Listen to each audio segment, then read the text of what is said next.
Êtes-vous bien installés? Super. Alors, je me présente, je suis Alice André, la fondatrice de la start-up Colette Consulting. Je suis aussi au conseil d'administration de Canisup et au conseil d'administration de la French Tech Côte d'Azur. Je serai ce matin avec vous pour vous présenter cette table ronde. Et pour commencer, je vais vous donner quelques éléments de contexte pour recontextualiser.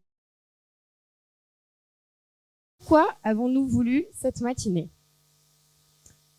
La French Tech Côte d'Azur est représentée sur le territoire par 4 associations, que je vais vous citer. Donc, nous avons donc Nice Startup, Canisup, Télécom Vallée à Sophia Antipolis et le club entrepreneur de Grasse à Grasse.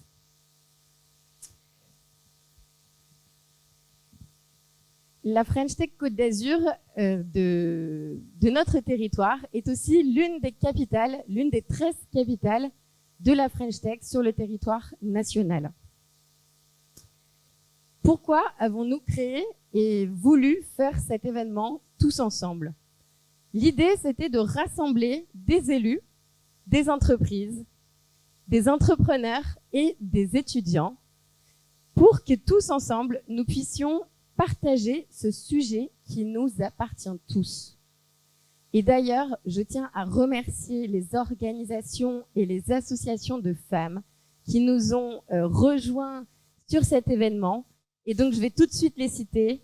Nous avons les FCE, le Watt 06, les Premières Sud, Bouge ta boîte, Nouvelle et 100 000 entrepreneurs. Merci à vous toutes, mesdames, d'avoir joué le jeu et de partager ce moment avec nous.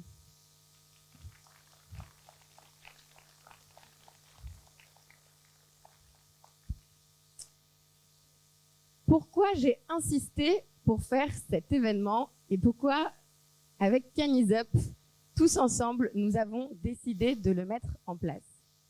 Tout simplement parce que vous le savez, à Nice, la programmation sur les femmes pour cette période et pour cette journée internationale du droit des femmes est très riche. Et donc, nous aussi, nous avons voulu vous rassembler. Et c'est ce que je vois que nous avons réussi ce pari. Puisque aujourd'hui, dans la salle, vous tous représentez des start-upers, des jeunes étudiants, potentiellement futurs entrepreneurs. Et je vois aussi des personnes un peu plus expérimentées. Merci à vous tous d'être là avec nous aujourd'hui. Et je tiens aussi à remercier le Cinéum, qui est un nouveau lieu qui vient d'ouvrir ses portes il y a seulement quelques mois, et avec qui on souhaite organiser d'autres événements innovants, si possible. Et donc, la programmation sera à venir sur ces sujets-là. Et tout de suite, je vais donc appeler pour le mot d'ouverture Alexandra Martin, conseillère départementale, qui est aussi à l'agglomération Cannes-les-Reims et qui représente aujourd'hui notre maire, David Lisnard. Merci Alice. Alors, moi, j'ai pas la tablette, j'ai le papier, hein, désolée, je suis pas encore au top de l'innovation. Bon, bonjour à tous, merci Alice. Je suis très heureuse de représenter David Lisnard aujourd'hui, maire de Cannes et président de l'agglomération Cannes-les-Reims, à votre table ronde conférence organisée par Canisup et dans le cadre, rappelons-le aujourd'hui, de la Journée internationale des droits des femmes. Alors bien évidemment, je remercie Canisup, French Tech Côte d'Azur et ses deux co-présidents Grégory Biondo et Maxime Cousin, que nous connaissons bien, avec qui, à l'agglomération Cannes-les-Reims, nous avons l'habitude de travailler. Et je dois dire que Canisup, French Tech Côte d'Azur, participe activement avec beaucoup d'idées, avec beaucoup d'énergie, à fertiliser et à promouvoir l'écosystème local. Merci à vous de votre présence et de ce dynamisme et de vos initiatives. Je salue également la présence de César Camille, le coprésident de French #Côte d'Azur. Et permettez-moi aussi de saluer la présence de mes amis élus, la sénatrice Alexandra Borchio-Fintin, qui est une grande amie de Cannes et de notre bassin de vie, qui est aussi conseillère départementale et présidente depuis quelque temps, après David Lisnard, du CRT Côte d'Azur, et donc elle participe très activement toujours à dynamiser l'attractivité de notre bassin de vie. Et je salue également Françoise Brunto, notre conseillère régionale, qui aussi sur le numérique, sur le tourisme, est une femme aussi d'innovation et très dynamique. Alors comme aime le dire David Lisnard, souvent entreprendre est une aventure humaine incroyable, extraordinaire, qui nécessite des qualités d'audace, d'engagement, de prise de risque. L'acte d'entreprendre et de créer de la valeur ajoutée sont d'autant plus fertiles et stimulants lorsqu'ils s'accompagnent et s'enrichissent d'événements, d'échanges, d'expériences comme aujourd'hui. Je salue également toutes ces femmes qui vont prendre la parole au moment de table ronde, qui vont échanger justement leur expérience, leur vécu, leur réussite et puis aussi des fois leurs contraintes, leurs difficultés. Car être entrepreneur, c'est avoir ce supplément d'âme, cette capacité à prendre des risques, à innover, à créer et à se surpasser pour rendre possible ce qui est hier impossible. L'entrepreneuriat et l'innovation se conjuguent de plus en plus au féminin. On a noté qu'aujourd'hui, depuis 25 ans, l'entrepreneuriat au féminin a plus que doublé. 40% aujourd'hui des entrepreneurs qui créent sont des femmes. Alors, on ne va pas faire dans le féminisme, mais aujourd'hui, il s'agit plus exactement de parler de l'innovation et de l'entrepreneuriat au féminin.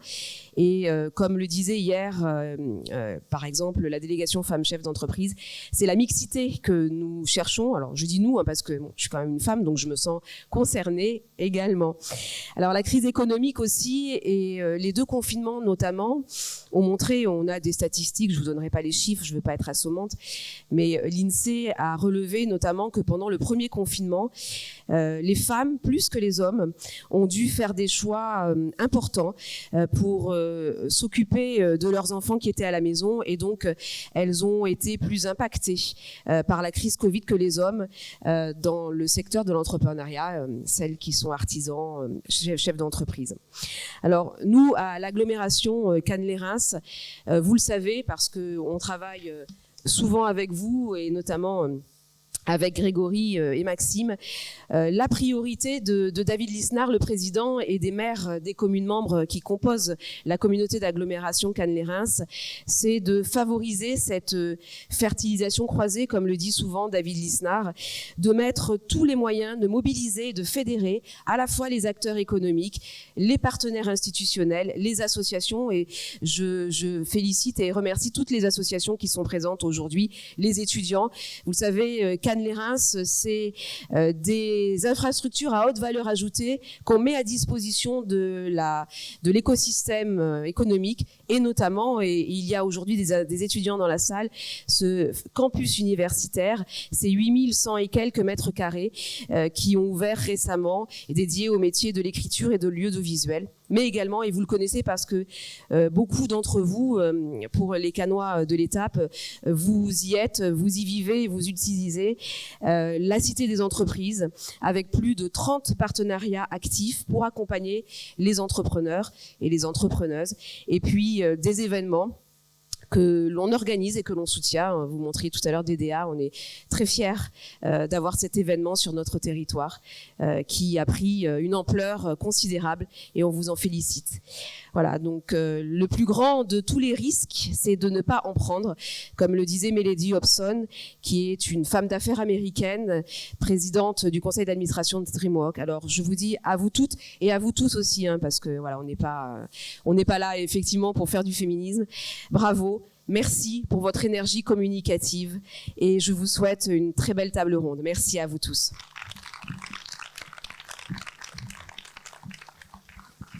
Merci beaucoup Alexandra. Et tout de suite, j'appelle notre président de Cannes-Up, Grégory Biondo.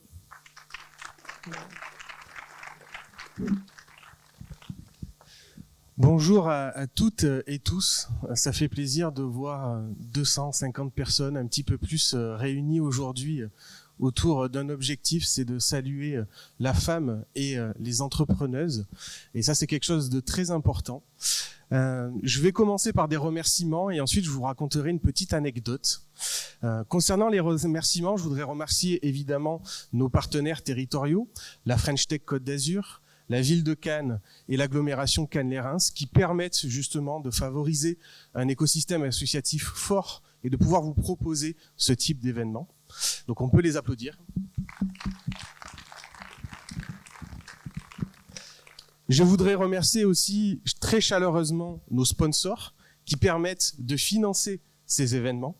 Alors vous les avez ici et vous les avez aussi en haut sur l'écran. Donc je voudrais qu'on remercie la société Amadeus. On peut l'applaudir. Le maire Leblanc, SF Consultant et Audrey et Frédéric sont ici. Travel Planet, et vous découvrirez Betty tout à l'heure. Orange, il y a Franck ici présent. Et enfin ICDL avec Christopher Sullivan. C'est grâce à eux aujourd'hui qu'on peut vous proposer ce type d'événement. Alors concernant l'anecdote, je vous ramène 2 ans en arrière et avec Maxime Cousin, on récupère l'association CanISUP, on prend la présidence de celle-ci. Conseil d'administration, premier état des lieux, 0 femme. Rien. Pas une seule femme au conseil d'administration. Donc on liste un petit peu les priorités de l'association et en number 1, on met recruter des femmes. Il nous faut des femmes au conseil d'administration. Et on met en place une campagne de recrutement. Alors on prend notre téléphone et ce qui est intéressant, c'est que cette démarche, elle est venue des hommes finalement. Puisque on se retrouvait à un conseil d'administration uniquement masculin et on s'est dit ce n'est pas possible. On ne peut pas être représenté dans la filière numérique French Tech uniquement par des hommes. Et donc on a décidé de mettre en place une démarche de recrutement à travers les réseaux sociaux, à travers notre propre réseau, etc. Et on a 3 femmes qui ont répondu à l'appel. Et je vais demander à Audeline, à Mylène et à Alice de venir me rejoindre, s'il vous plaît.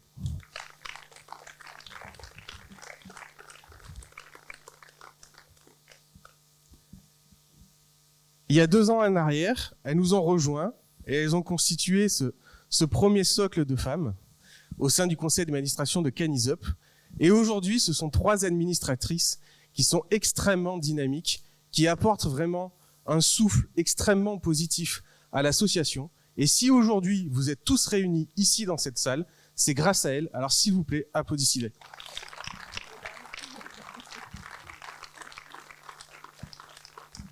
Je vous le disais, l'entrepreneuriat féminin, c'est pas qu'une affaire d'hommes, c'est pas qu'une affaire de femmes, c'est aussi une affaire d'hommes. Et vraiment, c'est quelque chose qu'on veut insuffler. On parle de conférences inspirantes aujourd'hui. Si vous pouvez vous inspirer de ces 3 femmes, venir nous rejoindre et faire que de plus en plus, on arrive à porter une association numérique et French Tech tournée vers la femme, ce ne sera que positif. Merci à tous. Merci Greg. Merci Grégory. Et tout de suite, je vais appeler Betty, que j'ai rencontrée il y a quelques mois. Et nous avons partagé nos parcours autour de l'entrepreneuriat qui sont bien différents. Et tout de suite, je te laisse nous présenter cette petite keynote que tu nous as préparée. Betty. Merci. On m'entend, j'ai fait un peu de technique et ça marche. Bonjour à toutes et à tous, puisque nous avons également le plaisir d'avoir des messieurs parmi nous aujourd'hui. Et je tiens, Alice, également à te remercier de partager ce moment avec vous et surtout de m'avoir invité à partager mon histoire avec vous, mon histoire d'entrepreneuse. Alors ce matin, on va parler d'innovation. C'est bien le thème. Alors moi, j'ai envie de vous dire pour commencer, et c'est pas moi qui le dis, c'est Steve Jobs. Lorsque nous innovons, nous commettons des erreurs. Et oui, comme je dis souvent, moi je suis tombée dans la marmite du voyage quand j'étais jeune. J'ai toujours adoré le voyage, j'ai toujours été passionnée, je me suis toujours dit, je voyagerai un jour. J'ai un peu voyagé, mais tout naturellement, en 1995, j'ai créé ma première petite agence de voyage de quartier au nord de Paris. Et puis tout naturellement, je m'appelle Betty, je l'ai appelée Betty Voyage. C'est normal jusque-là. Et puis mon quotidien, c'était quoi? C'était de vendre des voyages de loisirs essentiellement. Et puis j'avais des petites entreprises qui n'étaient pas très très loin de mon agence, que je servais en déplacement professionnel. Alors pourquoi je vous dis de proximité? Pour les jeunes, il y a beaucoup de jeunes parmi nous aujourd'hui. Parce qu'avant 2010, pour voyager, il faut ce petit carton. Alors je sais bien qu'il y en a qui sont un peu en haut. Ah, je pense qu'il y a des personnes qui vont le reconnaître, ce petit carton, ce petit billet d'avion. C'est un billet d'avion, effectivement. Et si vous n'avez pas ça entre les mains jusqu'en 2010, vous ne voyagez pas, vous ne prenez pas l'avion. Et puis il faudra attendre la même chose en 2012 pour dématérialiser les billets de train. C'est pas si loin. En 2007, ma vie change. Je rencontre mon mari, mon amoureux, qui est parmi nous dans la salle. Et puis là, effectivement, il arrive de l'Haïti. Moi, je viens du voyage. Alors effectivement, on se vit ensemble, on va s'unir, mais on va pas seulement s'unir dans la vie personnelle, on va aussi s'unir dans la vie professionnelle. Je suis maligne et je me dis peut-être que ça peut apporter quelque chose à ma petite agence de quartier. Et puis tout de suite, tous les deux, on commence à réfléchir et on se dit, le voyage, c'est super. En 2010, est-ce que quelqu'un a une idée de ce que représentent les déplacements professionnels en France ? 20 milliards. Ça fait beaucoup. Mais ces 20 milliards sont traités par 5000 agences comme moi, des petites Betty Voyages, et puis par 2 gros mammouths qui s'appellent Carlson Wagonlit et American Express. Je pense que parmi vous, même par les plus jeunes, vous avez déjà entendu parler de ces 2 agences. 20 milliards, c'est beaucoup, et pourtant, je dirais qu'on est très peu moderne dans le voyage 2010. Des technologies qui sont, force est de constater, peu modernes et développées dans les années 90. Donc c'est pas très moderne. Et puis la techno, ça coûte très cher dans ces années-là. Donc on est très peu enclin à se dire on va développer un nouveau système, on va développer des technologies nouvelles. Et puis du coup on s'appuie sur des opérateurs externes. Et il y en a un que vous connaissez bien, qui s'appelle Amadeus, et qui est là aujourd'hui parmi nous. C'est tellement plus simple. Alors vous l'avez compris, je ne suis pas forcément toujours normale, je suis un peu folle. Et puis un jour en 2012, je dis à Tristan,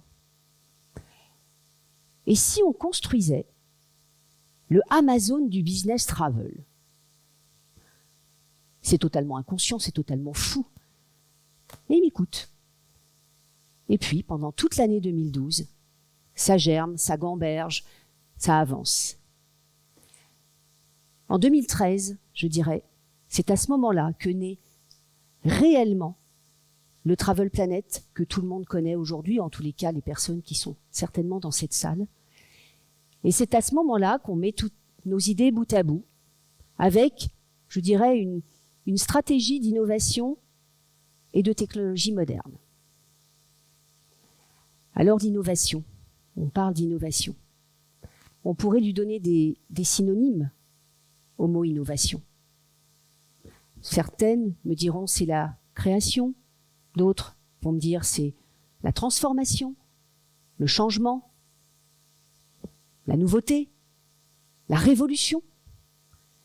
Moi je dirais que c'est un petit peu tout ça. En 2014, un appel d'offres tombe. Un appel d'offres qui pèse 2 fois mon chiffre d'affaires. Vous imaginez? Et puis là, Tristan vient me voir et me dit « Bah tu sais, j'ai répondu. » J'étais totalement inconscient, totalement fou, j'avais l'habitude. Mais je lui dis « Mais qu'est-ce que t'as été raconté ?» Bah il me dit « En fait, je me suis dit que tout ce dont on a pensé, bah je l'ai écrit, puis je l'ai proposé. » Mais je lui dis mais face à des Carlson et des American Express, on n'a aucune chance. J'ai sûr de perdre. Totalement sûr. Et il me dit, écoute, on n'a rien à perdre. Au pire, on va progresser, on va apprendre. Et puis ce qui est totalement encore plus fou, c'est qu'on a été retenu. On a gagné cet appel d'offres. Et après on boit le champagne, on est heureux, on rit, on chante, on est fou. Puis ça dure. 1 heure. L'heure étant passée, il faut se mettre au boulot. Alors on avait fait un cahier des charges, super précis, super bien établi, il y en avait des pages et des pages. Mais à un moment donné, il faut se mettre au boulot. Et puis là, on s'est trouvé confronté à 3 innovations majeures qu'il fallait mettre en place et très très vite. Nous gagnons cet appel d'offres en juillet, nous devons délivrer en septembre. Alors en quelques semaines, on doit recruter des équipes. Alors des équipes un peu avec un regard technologique. Je viens de vous dire il y a quelques minutes qu'on n'est pas très techno à l'époque. Et puis on doit aussi mettre en place cette super plateforme, toute nouvelle, toute neuve, mais on doit la mettre en place sur plusieurs clients en simultané. Et puis pour certaines d'entre vous, il faut qu'on finance tout ça. Donc il faut mettre en place les financements pour le besoin en fonds de roulement. Et je dirais qu'à ce moment-là, Travel Planet a vraiment basculé de dimension. Parce que l'innovation, c'est devenu notre quotidien. Ça a été réellement jour après jour. Comment peut-on faire pour trouver des solutions et pour améliorer tous les jours un peu ce qu'on sait faire? Alors effectivement, je dirais qu'aujourd'hui, quand je me lève le matin, puis que je me maquille, mesdames, on réfléchit. Et je me dis à chaque fois, qu'est-ce que je pourrais faire pour améliorer et pour innover dans l'entreprise? Mais pas seulement la plateforme, parce que la plateforme, elle est là, elle évolue au fil des changements, au fil des demandes, mais aussi la transformation de tous les services de l'entreprise. Parce qu'effectivement, même quand c'est bien, c'est jamais assez bien. Il faut toujours créer, il faut toujours innover. Alors je me permettrai, et puis il faut surtout y croire, il faut oser y croire, parce que c'est pas toujours simple. Alors je vais terminer, et je conclurai avec la citation de Steve Jobs, mais en entier cette fois-ci. Et il dit, parfois, lorsque vous innovez, vous commettez des erreurs. Il est préférable de les admettre rapidement et de continuer à améliorer vos autres innovations. Je vous remercie de m'avoir écouté.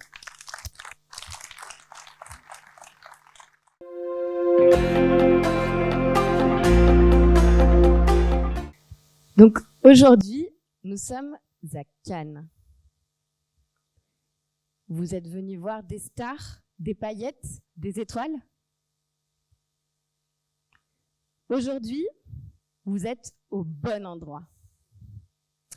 Les stars sont ces femmes que je vais vous présenter.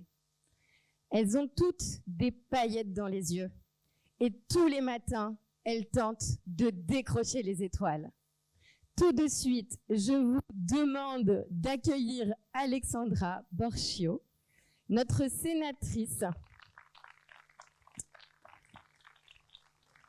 Chanel Prouveau, étudiante entrepreneur à Schema Business School et fondatrice de Native Paris, Laetitia Audibert, la fondatrice de Gandhi, Marie Torse, fondatrice de Graffiti, Betty, que vous venez de rencontrer, fondatrice de My Travel Planet, et Audrey Rose, fondatrice du Merle Blanc. Merci à toutes, mesdames, d'avoir répondu présentes à mon appel. Et comme il faut bien démarrer par le commencement, tout de suite, on va réfléchir ensemble à cette question. Mais finalement, se lancer dans l'entrepreneuriat, est-ce que c'est facile? Et toi, Chanel, qui est étudiante entrepreneur à Schema, comment ça s'est passé pour toi, ce plongeon dans l'entrepreneuriat? Ouais, on entend bien, oui. Alors, facile, déjà, je pense pas que c'était facile parce que se lancer, en réalité, ça fait toujours peur. En tout cas, pour ma part, je sais pas si avec un peu plus d'expérience, ça fait moins peur petit à petit, mais on se lance un petit peu dans l'inconnu. Donc, on peut avoir beaucoup d'appréhension et de doutes. Et pourtant, comme tu le dis, on fait le master entrepreneuriat avec mon associé. On s'est rencontrés là-bas. Et en fait, la réalité, c'est que entre ce qu'on apprend quand même, toute la théorie et la réalité du quotidien d'entrepreneur, ça reste quand même globalement très différent. En fait, entre faire une étude de marché et se confronter réellement au marché, dans tous les cas, ça reste différent. Donc, c'est vrai que se lancer, ça fait peur. Le quotidien, parfois, ça fait peur parce que c'est beaucoup de doutes, c'est beaucoup de hauts et de bas qu'il faut apprendre à gérer petit à petit. Mais au final, je pense que c'est l'expérience la plus enrichissante et la plus stimulante que j'ai vécue jusque-là. Tout à fait, Chanel. Et tout de suite, je vais demander à Audrey, peut-être que tu veux nous dire quelque chose aussi sur se lancer dans l'entrepreneuriat. Comment ça s'est passé pour toi? Moi, j'y suis allée vraiment progressivement. Donc, pour vous faire ça, ma petite histoire très rapidement, moi, j'ai commencé en tant que haut fonctionnaire. Puis, j'ai démissionné de la fonction publique, tout simplement parce qu'il n'y avait pas dans la fonction publique, là où j'étais en tout cas, de place à l'innovation. Donc, j'ai commencé d'abord en étant salariée, puis en étant salariée associée, et après j'ai décidé vraiment de sauter le pas et de créer ma propre structure. Donc ça a vraiment été une démarche assez incrémentale. Bon, ça s'est fait sur 14 ans. Mais voilà, donc chacun a un petit peu sa recette. Moi, à mon époque, c'était moins évident la création d'entreprises. Il n'y avait pas de cours comme vous pouvez en avoir aujourd'hui. C'était beaucoup moins populaire, beaucoup moins galvaudé. Donc c'était vraiment une autre époque. Ce qui explique peut-être le temps que j'ai mis moi à créer ma propre structure. Après, je suis d'accord avec Chanel, c'est un stress de tous les jours. Voilà. Donc vous vous dites, j'ai ma structure, je suis toute seule, je recrute, je sous-traite. Mais d'un autre côté, il y a un tel épanouissement à le faire. Et une telle organisation personnelle que vous pouvez avoir, que je pense que aussi bien à titre professionnel que personnel, c'est un vrai épanouissement. Et toi, Marie? Moi, merci. Je vais rebondir justement sur ce qu'Audrey disait. Effectivement, on a à peu près le même âge. Donc, à cette époque-là, c'était pas forcément facile d'entreprendre. Aujourd'hui, ça le devient de plus en plus. Il y a de plus en plus de structures qui accompagnent. Moi, j'en profite en plus parce que c'est vrai, je pense que j'ai perdu beaucoup de temps en entreprenant. J'ai perdu énormément de temps à tomber dans plein de pièges différents, à me planter, à réessayer, à avoir des associés, à en avoir d'autres. Et je pense qu'aujourd'hui, avec tout ça, on peut potentiellement aider d'autres personnes. Je suis d'ailleurs en train de créer des projets à côté pour justement aider les gens à lancer leur boîte. Donc n'hésitez pas, voilà, si vous sentez l'âme d'un entrepreneur ou d'une entrepreneuse, surtout, contactez-moi parce qu'on est en train de bosser là-dessus, en particulier dans la tech. Et je pense que la seule façon pour moi de rattraper le temps que j'ai perdu, les difficultés que j'ai rencontrées, et ben finalement, c'est de rendre, en fait, c'est d'aider ceux qui se sentent, mais qui finalement se sentent pas, qui sont pleins de craintes, qui n'osent pas avancer, qui potentiellement sont des talents absolus et qui peuvent vraiment faire la différence et changer quelque chose. Donc, voilà. Merci à toutes les filles. Donc, en effet, entreprendre, c'est pas si simple. C'est un travail de longue haleine, un travail du quotidien. Mais j'ai quand même une statistique à vous partager ce matin. C'est que 60% des femmes voient l'entrepreneuriat comme un moyen de faire changer la société. Et du coup, Laetitia, je vais t'interroger sur ce point. Merci. Alors oui, l'entrepreneuriat, aujourd'hui l'entrepreneuriat à impact est devenu aussi un must-have, c'est-à-dire que quelle que soit la dimension de l'entreprise, que ça de la deep tech, du service, de la prestation, du bâtiment, chaque entreprise doit maintenant avoir une dimension d'impact et d'engagement et de sens. La marque employeur l'exige. Aujourd'hui, les talents, et on a beaucoup d'étudiants ici, vous avez tous, normalement, de plus en plus envie de travailler pour des entreprises qui font sens et qui donnent du sens à ce qu'elles font. Parce que, voilà, un métier, c'est 8 heures minimum par jour. Donc, vous avez envie d'être fiers des entreprises dans lesquelles vous travaillez. Donc l'engagement, pour répondre à ta question, c'est important pour l'employeur, mais c'est aussi important pour les clients. Vous n'avez plus aujourd'hui, à produit égal ou à service égal, les clients vont aller se diriger vers des entreprises pareilles, qui donnent du sens, qui ne sont pas seulement sur leur maths, leur métier, leur ROI et leur ADN de base. Elles vont plus loin par la responsabilité sociale des entreprises. Et cette responsabilité sociale, même si elle est réglementairement obligatoire uniquement pour les grands groupes, elle se répercute sur les petites et moyennes entreprises. Et nous, avec Gandhi, on accompagne les entreprises dans l'engagement solidaire au profit d'associations. Donc c'est très facile en termes de RSE parce que l'impact est immédiatement tangible, intelligible, il y a des bénéficiaires derrière. D'ailleurs, vous entendrez tout à l'heure Positive Planète en parler bien mieux que moi. Mais donner du sens à vos métiers, c'est devenu essentiel. Et un dernier point, même dans le cadre d'appels d'offres, quand vous devez, Betty l'a vécu il n'y a pas longtemps, aujourd'hui les appels d'offres, il y a toute une rubrique RSE, souvent une petite boîte, elle n'a pas grand chose à dire, et le fait de s'engager au niveau de la solidarité va changer la donne, non seulement pour le monde qui nous entoure, pour l'entreprise, pour ses collaborateurs et l'ensemble de son écosystème. Tout à fait, Laetitia. Et je crois qu'Alexandra, c'est vraiment la dynamique qui est mise en place actuellement et que vous allez pouvoir nous en dire 2 mots. Alors, on avait dit qu'on se tutoyait. Oui.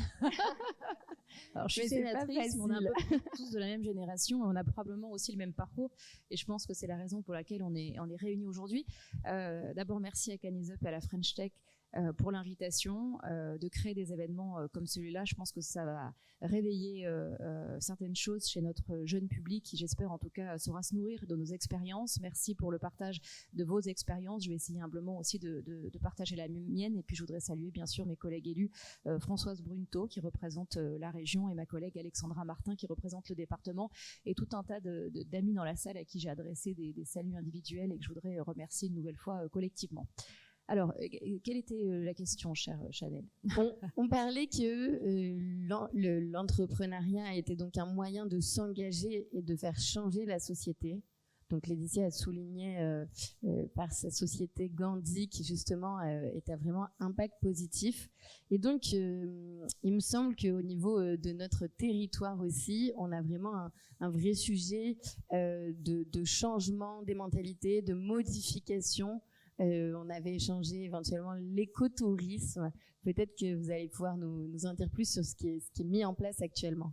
Alors, donc comme le disait tout à l'heure ma collègue Alexandra Martin, j'ai l'honneur depuis 2 mois maintenant de présider le comité régional du tourisme Côte d'Azur France. Donc en gros, c'est une structure qui permet de faire rayonner le département des Alpes-Maritimes, c'est-à-dire la Côte d'Azur est une marque territoriale qui a été déposée et donc le but du CRT, c'est d'aller la vendre dans le monde entier, donc l'exporter, la présenter. On est un territoire riche par sa diversité, néanmoins on a des sacrés concurrents, notamment en Europe mais aussi dans le monde entier, donc l'idée c'est toujours d'innover. C'est vraiment le maître mot de l'ADN du comité régional du tourisme, c'est d'essayer de trouver toujours des nouvelles façons de renouveler l'image de marque de la Côte d'Azur. Alors c'est un territoire incroyable dans lequel nous tous ici on a la chance de vivre, néanmoins il faut quand même sans cesse innover et apporter une touche de nouveauté pour pouvoir rester compétitif. Ensuite, depuis 2 ans, chacun dans nos activités, on subit de plus ou moins près l'effet de cette crise sanitaire et le tourisme, bien sûr, a été un des premiers secteurs d'activité les plus touchés. Donc l'idée, c'est toujours d'essayer de trouver des nouvelles façons de voyager. Cette crise sanitaire a changé les mentalités des visiteurs du monde entier, pas pour tout le monde, mais pour une grande partie. Et aujourd'hui, bien sûr, on appelle ça le slow tourisme, l'écotourisme, c'est une nouvelle façon de voyager, d'être plus en communion avec la nature, c'est-à-dire un peu ralentir un peu ce tourisme de masse. En tout cas, c'est sur ce point sur lequel je travaille et sur lequel je vais concentrer mon énergie, c'est d'essayer de changer un peu l'image de la Côte d'Azur très urbanisée avec un tourisme de masse estival et d'essayer de tirer tout le profit de son territoire. Il ne faut pas oublier que la Côte d'Azur, c'est pas que des plages, des boîtes de nuit et du shopping, c'est un moyen et au pays très riche une nature incroyable, beaucoup de ruralité. C'est ça qu'on va mettre en avant parce qu'on peut attirer des visiteurs. Alors, comment on fait pour essayer d'innover et d'essayer de mettre ça en avant? C'est aussi de faire de l'événementiel, c'est-à-dire de créer des événements. New York l'a fait par exemple avec son marathon. Nous aussi, on a su créer des événements sportifs sur les ailes de saison, c'est-à-dire à l'intersaison, pour essayer de faire vivre la Côte d'Azur toute l'année, essayer de générer du tourisme et du séjour, et d'essayer justement de diversifier l'offre pour montrer que notre Côte d'Azur, elle est aussi nature, et ça va être tout l'objet de notre prochaine campagne de communication qui va sortir assez rapidement, à travers aussi un spot publicitaire. Donc c'est d'essayer de surfer sur ces mentalités et d'aller vers ce tourisme responsable. Merci Alexandra. Et Marie, c'est aussi un sujet qui te tient à cœur, c'est ce que tu m'avais dit. Complètement. Alors, il y a tout un pan, effectivement, dans les activités que je mène qui doivent faire un impact, qui doivent faire une différence sur le plan, effectivement, écologique, sur le plan sociétal.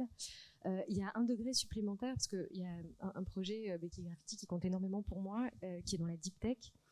On crée des algorithmes, et c'est sur ce sujet-là aussi, en fait, que je voudrais rebondir, parce que, surtout ce jour-là, aujourd'hui, on travaille effectivement sur des algorithmes aujourd'hui dans des tas de sociétés. On crée de l'intelligence artificielle. L'intelligence artificielle aujourd'hui est biaisée, c'est-à-dire que lorsqu'on crée des algorithmes, les algorithmes à partir des données dont on les nourrit vont créer de l'intelligence artificielle entre guillemets. Et l'idée, c'est que il y a tellement peu de femmes qui travaillent dans la tech aujourd'hui, des développeuses, des ingénieurs, que effectivement ces algorithmes sont biaisés d'un côté masculin. Donc voilà, c'est cet impact-là aussi qui pour moi est important. Il y a l'impact écologique, l'impact sociétal effectivement, et puis il y a cet impact aussi de discrimination qui est important, et c'est aussi pour ça que voilà, nous on cherche à faire une différence effectivement dans la tech, dans la deep tech, dans l'intelligence artificielle, dans les algorithmes, de recruter le plus possible de femmes et d'essayer d'éviter un maximum de discrimination. Voilà. Mais c'est génial, finalement, on rêve que plein de femmes entreprennent pour changer le monde, pour entreprendre aussi dans l'IA, pour changer ce que tu nous dis, c'est ce côté biaisé. Donc, il y a beaucoup à faire. Voilà, oui, on est là pour ça. Et du coup, Marie, je sais pas, mais si vous êtes comme moi, vous devez aimer les success stories. Et Marie, Graffiti, c'est quand même une success story, ton entreprise. Est-ce que tu veux nous en parler? Alors, je serais capable de dire ça dans 3 ou 4 ans. Aujourd'hui, je considère que c'est pas forcément une success story au sens traditionnel où on l'entend.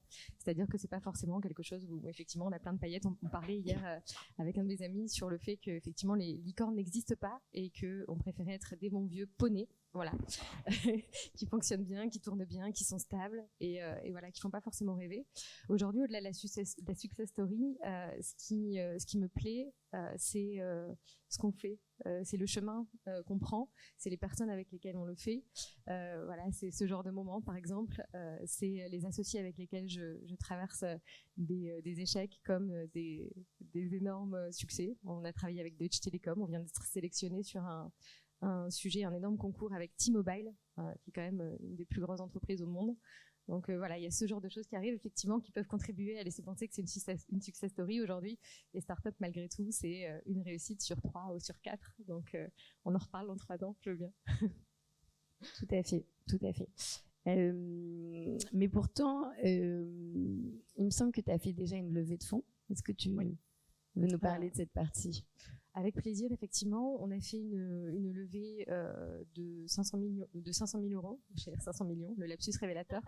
Voilà. Ça fait rêver, hein. Ça fait rêver. Il y en a qui le font, effectivement. Il y a Airtables qui vient de lever 600 millions pour une valorisation à 11 milliards. Donc voilà, ce genre de choses. Effectivement, on fait des petites levées de fonds. Aujourd'hui, c'est avec des business angels qu'on les fait. Donc là aussi, on essaye d'introduire de la diversité. On essaye de faire entrer au capital des personnes qui nous correspondent. Je pense que c'est aussi un sujet qui est extrêmement important. Donc voilà, la levée de fonds, c'est un gros sujet. C'est pas une fin en soi. Il y a beaucoup d'entreprises qui s'en sortent très très bien sans faire de levée de fonds. Aujourd'hui, les accélérations, effectivement, la recherche et le développement dans la deep tech, ça nécessite de faire des levées de fonds. On en passe par là. Tout à fait. Merci Marie. Et malheureusement, nous avons quand même un chiffre de levée de fonds mené par des femmes qui est encore faible. Le chiffre est un peu flou et je vous l'épargne aujourd'hui puisque je n'ai pas le chiffre exact, bien précis. Et de toute façon, on n'est pas là pour polémiquer là-dessus. Mais en tout cas, Marie, est-ce que tu peux nous expliquer, toi qui es experte en levée de fonds, pourquoi, ou peut-être, voilà, c'est toi qui vas nous dire, pourquoi nous avons moins de levées de fonds générées par des femmes? Alors, juste pour rebondir sur ce que Marie disait, la levée de fonds privés, déjà, c'est pas la panacée. Donc, il faut déjà aller vers plutôt des fonds subventions publiques comme la BPI France ou les aides un petit peu indirectes comme les crédits d'impôt recherche, crédit d'impôt innovation. Pour revenir sur la levée de fonds privés, aujourd'hui, les levées de fonds privés, elles financent 1% des projets. Donc c'est vraiment un chiffre très faible.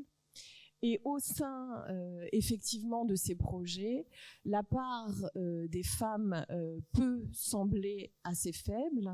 On avait évoqué lors de la préparation un chiffre de 20%. Mais ce qu'il faut savoir, c'est que ce chiffre, il est à mettre en perspective avec la part des femmes dans la création d'entreprises innovantes. Aujourd'hui, à 75%, les femmes, elles créent dans le conseil, comme moi, dans les services à la personne et dans le commerce. 3 thématiques qui sont quand même exclues des levées de fonds privées. Dans la part innovation tech, la part des femmes, c'est 10%. Donc si ce chiffre de 20% est réel, ça veut dire quand même une bonne performance des femmes dans le cadre de levées de fonds privés. Et je veux ajouter 2 points importants au niveau des chiffres. Les femmes sont plus performantes au sein des entreprises avec un excédent brut d'exploitation qui est supérieur à celui des hommes et un taux de défaillance qui est également inférieur à celui des hommes. Donc il faut, alors c'est vrai qu'on n'est pas surreprésenté, mais il faut quand même noter la bonne performance des entreprises. Allez-y mesdames, vous avez moins de chances d'échouer que messieurs. Voilà. Et Laetitia, est-ce que tu veux revenir toi sur ton parcours et tes levées de fonds? Effectivement, ça a été un parcours assez complexe. On a fait une toute petite levée de 150 000 euros à la création, donc sur Slide, et c'était assez sympa parce que les gens ont vraiment eu confiance dans le projet et on a plutôt attiré des business angels. Et là, on se lance. Et donc, ça a été on a quand même fait pas mal de passages devant quelques fonds d'investissement et le fait d'être une femme et solo entrepreneur, puisque c'est aussi une double casquette et pas un double handicap mais une double casquette, a été souvent pris comme point en disant c'est plus compliqué, t'es une femme, t'as passé les 22 ans et demi. Voilà, merci, sans commentaire.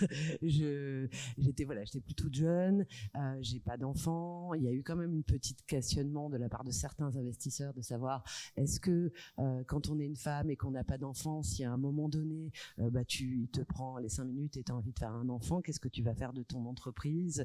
Que va devenir notre investissement? Donc c'est quand même des questions auxquelles j'ai dû répondre, auxquelles je pense les hommes n'ont pas à faire face. C'est beaucoup moins prégnant. Et le côté solo entrepreneur, ça génère des questions d'équipe forcément, bien que ça l'un n'empêche pas l'autre. Et pourtant, les statistiques montrent qu'au début d'activité, il y a souvent 3 fondateurs, donc le tech, le commercial et le financier, le ou la, bien évidemment, et que une des raisons qui font que les boîtes tombent au bout de 3 ans, c'est les querelles d'associés. Parce qu'au début, gros enthousiasme, on est 3 copains d'amitié à la vie et à la mort, on sort d'école plus ou moins, et sauf qu'au bout d'un moment, il y en a un qui bosse plus que l'autre. La rentabilité, elle va venir peut-être au départ de la tech parce que le produit existe, puis du financier parce qu'il a bien géré, puis finalement du commercial. Donc il y a des frustrations qui sont mises en place. Donc aujourd'hui, être solo entrepreneur, c'est aussi une façon d'être saine parce que ça permet au départ, en tout cas, de s'entourer d'une équipe choisie à un moment de croissance où l'entreprise est déjà à un certain stade, ce qui n'empêche pas ensuite de mettre en place des outils d'intéressement comme des BSAR ou des BSPCE, qui sont des outils d'intéressement des collaborateurs pour qu'ils deviennent ensuite associés de l'entreprise. Et donc, pour répondre à ta question, donc oui, là, on fait une levée à hauteur de 500 000 € auprès de Business Angels plutôt, parce qu'on pense que les Business Angels sont plus appropriés pour une jeune pousse et on a déjà verrouillé 100, sécurisé 100. Et là, je sens que ma féminité, entre guillemets, parce que c'est le sujet du jour, ne se pose plus de la même manière parce qu'il y a déjà une preuve de concept, que la boîte marche déjà, qu'il y a des KPI. Et la seule chose qu'on me reproche, entre guillemets, c'est d'être un tout petit peu moins ambitieuse que le serait un homme. C'est-à-dire que je pense que mon business plan est tenable et la plupart des hommes vont arriver en disant mais moi je vais être la future licorne, je vais faire des milliards de dollars et moi je suis plutôt raisonnable. En plus j'ai un passé d'avocat donc du coup je suis assez straight to the point et donc du coup je vends pas la sauce, je vends ce que je sais pouvoir arriver en étant ambitieuse mais je survends pas. Et les hommes vont être beaucoup plus dans la survente de façon positive, parce que beaucoup plus ambitieux. Mais voilà, c'est ce que tu disais aussi sur le fait que les femmes réussissent mieux, parce que finalement, on y va étape par étape et nos ambitions sont mesurées, en tout cas atteignables, je l'espère. Ça vous parle, ce qu'elle dit? Ça me parle à deux niveaux, effectivement, avec le côté associé et avec le côté s'entourer de business angels et sur le sujet aussi, effectivement, des investisseurs qui sont parfois un peu déplacés. C'était carrément déplacé, hein, clairement, de poser ce genre de questions. Il y a justement mes deux associés, voilà, quand on commence un tour de levée de fonds, on va rencontrer effectivement les business angels. On se pose un milliard de questions sur est-ce qu'on va leur plaire, est-ce qu'on va avoir envie de rentrer dans le projet, etc. Et souvent, on oublie une question majeure. C'est est-ce que moi, j'ai envie de les voir rentrer, en fait, à mon capital? Est-ce que moi, j'ai envie, parce que clairement, c'est un mariage. Quand ils sont rentrés chez vous, quand ils sont rentrés dans votre entreprise, ils sont là et ils vont avoir une voix qui compte. Et heureusement, quand on les a bien choisis, parce que souvent, ils peuvent apporter quelque chose qui est fondamental, qui est vraiment intéressant. Et c'est pour ça qu'il faut bien les choisir. Donc, ce genre de sujet, mes deux associés, tout au début, me disent « Mais Marie, enfin, il n'y a pas d'enfant dans la salle, non? Take the fucking money, vas-y, fonce, prends tout. » Et je disais « Mais je sais pas, il y en a certains, j'ai pas forcément envie de travailler avec eux, j'ai pas forcément envie qu'ils soient à mon comité d'orientation stratégique, j'ai pas forcément envie de leur donner des bonnes ou des mauvaises nouvelles au téléphone. J'avais par exemple pas envie de traverser la crise, parce qu'on a traversé après 1 an d'existence seulement la crise. Il a fallu appeler les business angels, leur expliquer ce qui se passait, recueillir leurs avis, et j'étais heureuse à ce moment-là en fait d'avoir des gens qui correspondaient vraiment, qui étaient vraiment alignés avec nos valeurs, avec ce qu'on avait envie en fait d'incarner. Donc voilà. Et Chanel, du coup, est-ce que pour Native Paris, quels sont les prochains objectifs, les prochains paliers à passer? Est-ce qu'il va y avoir une levée de fonds? Non, pas pour l'instant, parce que comme elle le disait, quand on n'est pas dans la tech, dans l'innovation, nous on est une marque de lingerie, made in France dans le commerce, dans le retail et encore plus dans le digital, c'est très compliqué parce qu'on est présent principalement en digital. Et c'est très compliqué les levées de fonds et c'est très compliqué aussi de trouver un financement, de se défendre contre des gens qui sont dans la tech très, très poussés. Parfois, c'est compliqué. Donc, on a eu déjà une campagne de crowdfunding qui a très bien marché. Et là, on est allé voir une banque, on va avoir des prêts d'honneur, mais pas de levée de fonds. Je sens que ça va vous aider à passer un cap. Il y en a certains, je pense, qui sont un petit peu réticents au fait que justement, on soit uniquement présent en digital. Et ils ont plus l'habitude de financer par exemple des restaurants, où il y a vraiment un fonds de commerce. Donc c'est difficile à défendre, mais on va y arriver. Merci beaucoup. Merci beaucoup. Est-ce que, mesdames, juste rajouter pour le public d'étudiants qui a vocation peut-être à créer des entreprises, que en fait le premier investisseur de votre entreprise, ce sera vous en fait. C'est-à-dire que c'est votre capacité à défendre votre projet et à vendre, à faire vos premières ventes. Et dans l'exemple de Betty, en introduction, c'est vraiment cette réponse à un appel à projet qui a vraiment fait que le mécanisme s'est mis en marche. Donc c'est vraiment ça en fait, c'est la première vente, les premières ventes, et elles vont mettre en place une sorte de cycle vertueux qui va vous permettre d'avoir des subventions publiques et d'aller vers des levées de fonds privés si vous en avez besoin. Encore une fois, la levée de fonds privés, on est sur des notions de profitabilité, alors que peut-être l'entreprise que vous créerez a juste besoin d'être rentable. Parfaitement d'accord avec toi, puisque tu as nommé mon exemple. Effectivement, en 2014, quand l'entreprise est en plein changement et en pleine mutation, on s'est bien évidemment posé la question. Alors, on existait déjà et le business model était déjà rentable. C'est-à-dire qu'à un moment donné, on n'avait pas réellement besoin de faire une levée de fonds, puisque, comme je l'ai expliqué tout à l'heure, on a dû faire face à ce financement pour les besoins en fonds de roulement. Alors on a été approché, hein, bien évidemment, et on en reparlera tout à l'heure. Si vous le voulez bien, la tech, c'est compliqué à être financé parce que soit c'est pas assez abouti, soit ça l'est déjà trop.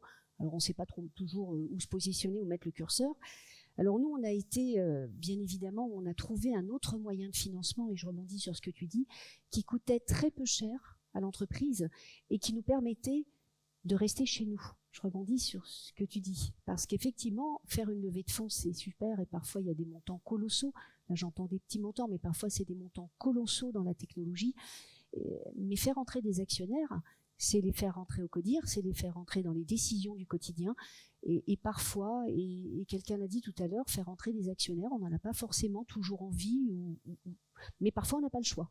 Alors moi j'ai eu la chance, on a eu le choix et on a financé autrement, mais parfois c'est vrai, il faut peut-être aussi se donner le choix et bien étudier son business model et sa rentabilité au préalable. Alors je sais bien hein, ce que je dis, c'est pas toujours évident hein, quand on arrive et qu'on crée son entreprise.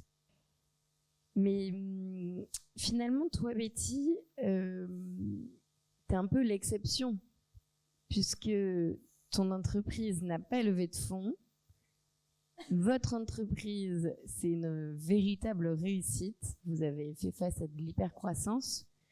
Comment ça s'est passé? Le premier choix, c'était de trouver les financements. Alors, pour en parler très vite, il y a beaucoup de jeunes dans la salle, mais on a fait appel à ce qu'on appelle du factoring.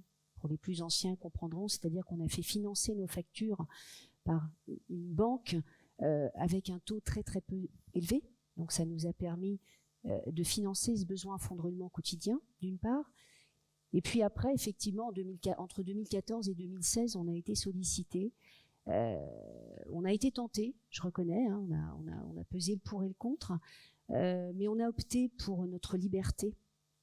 Alors, oui, j'avais un peu d'expérience déjà, la société se créait pas, elle n'était pas juste en pleine création. Oui, j'étais peut-être un peu plus mûre que certaines d'entre vous, alors on m'a peut-être fait plus confiance aussi. Et puis on a osé, on s'est lancé, on a osé.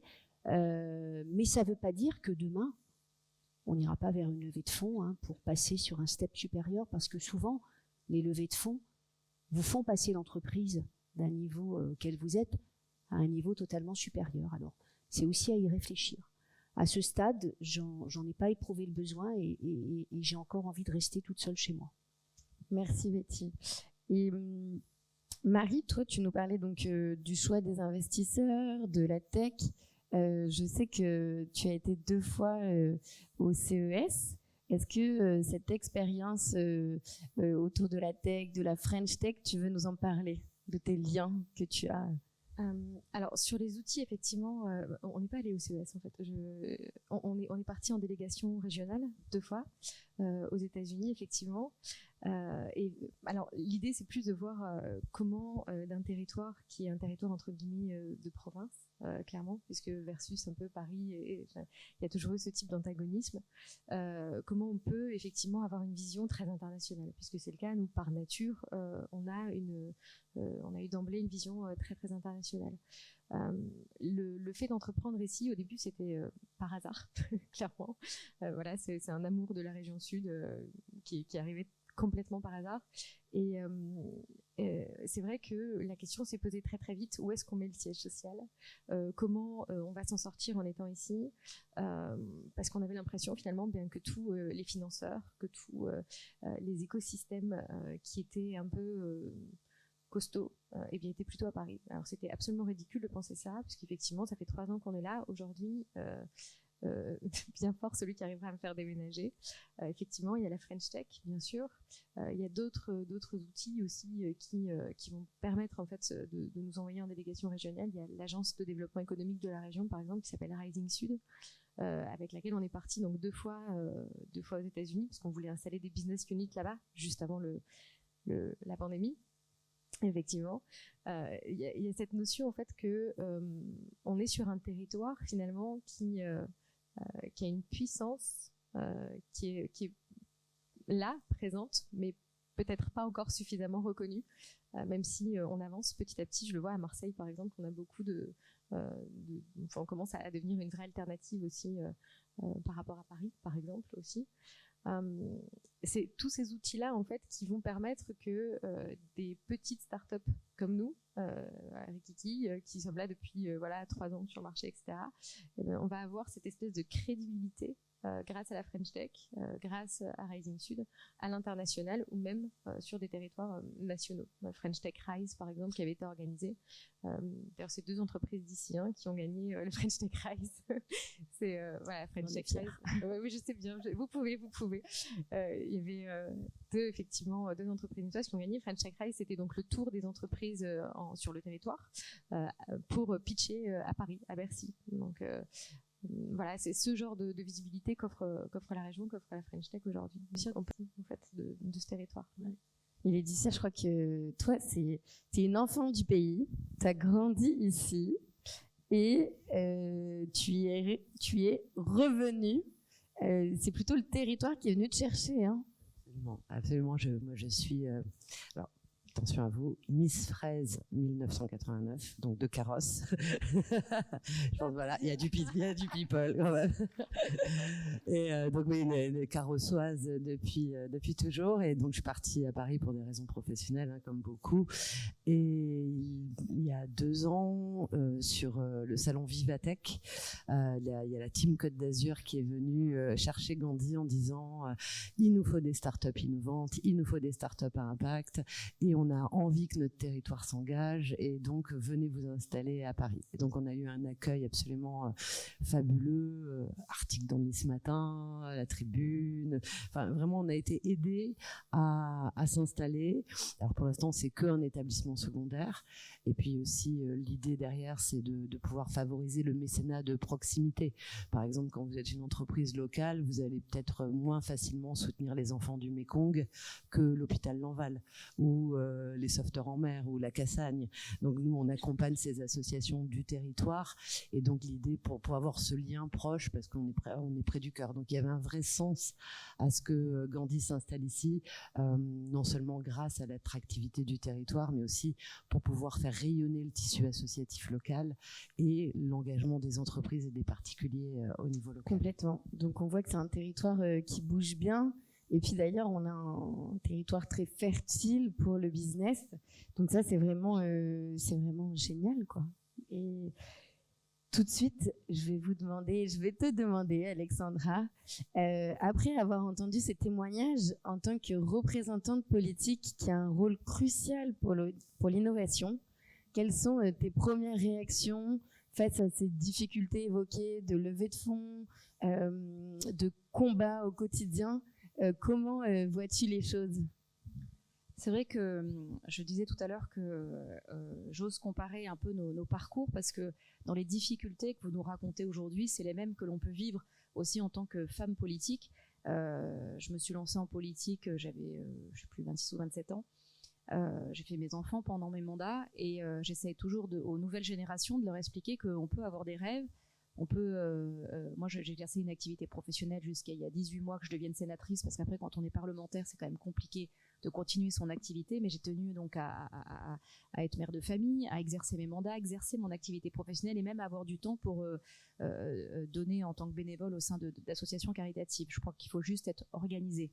Vous savez, aujourd'hui, dans le monde et depuis la nuit des temps, aujourd'hui, le président des États-Unis est un homme, le président de la France est un homme, le président de la région dans laquelle on vit est un homme, le président du département est un homme, le président de la communauté d'agglomération est un homme, le maire de la commune dans laquelle on est un homme, heureusement. Et d'ailleurs, je cite pas nos partenaires, mais je pense que chez Amadeus et Orange, cher Franck, ça doit être aussi des hommes à la tête, non? C'est dirigé par des femmes? T'as bien fait venir. Franck, vous avez sauvé la mise. Je sais qu'Orange, Franck est un ami, je sais qu'Orange fait partie des entreprises qui soutiennent beaucoup l'entrepreneuriat au féminin et on échange sur le sujet depuis longtemps. Tout ça pour dire que dans le milieu dans lequel j'évolue, il est dirigé ou présidé par des hommes. Alors, c'est pas une critique envers eux, c'est eux qui m'ont donné ma chance aussi et qui m'ont tendu la main, heureusement d'ailleurs. Heureusement, nous sommes 7 sur la tribune et nombreuses dans la salle à vouloir aussi inverser les choses. Aujourd'hui, on a une campagne électorale dans pas longtemps avec des candidates, heureusement.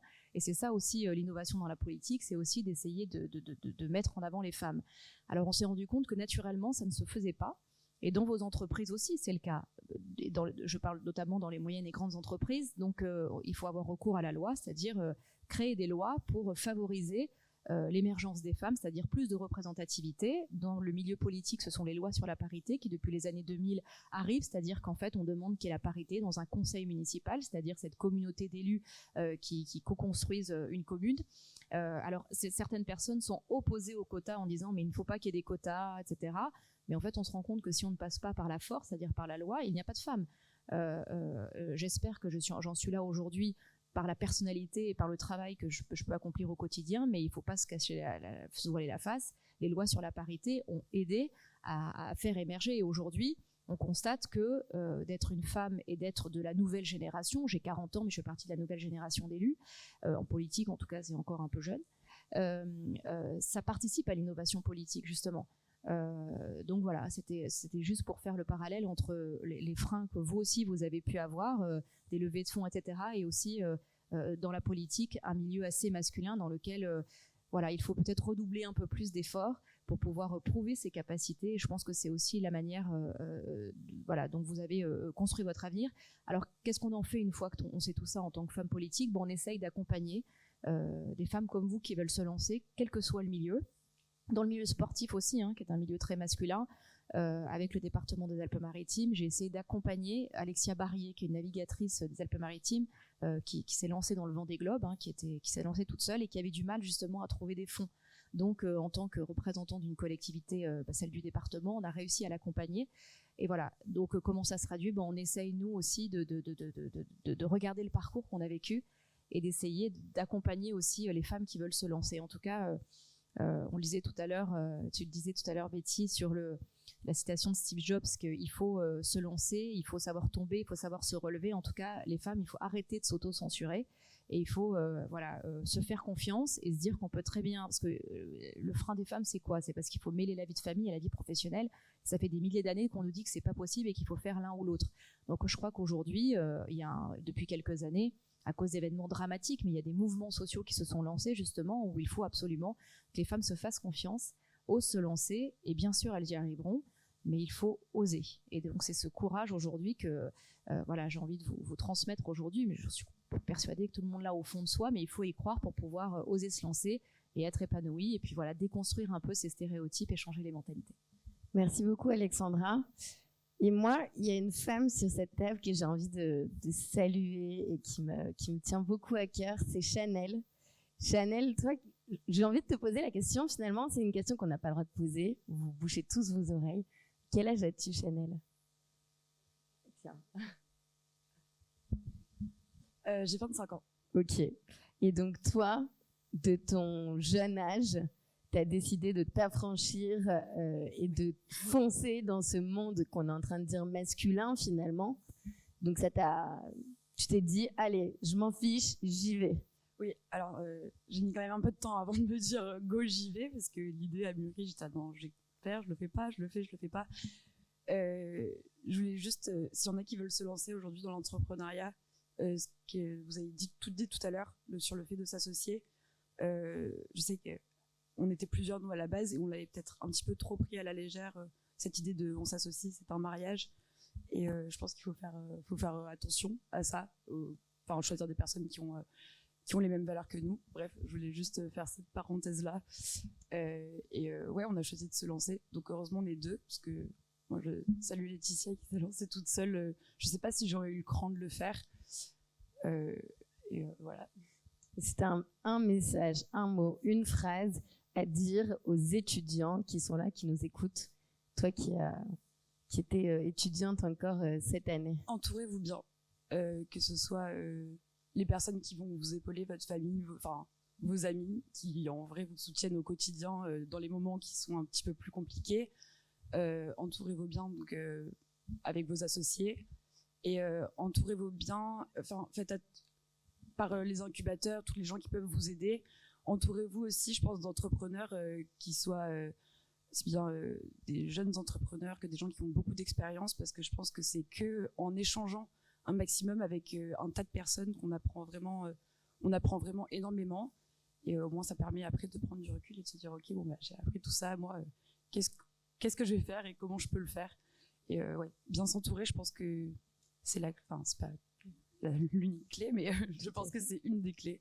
Tout à fait. Et Marie, c'est le projet dont tu nous parles, hein, finalement, ce temps que tu dis avoir perdu, que tu as envie de donner aux autres, de transmettre, ce projet de mentorat, qui est un embryon, il me semble, aujourd'hui.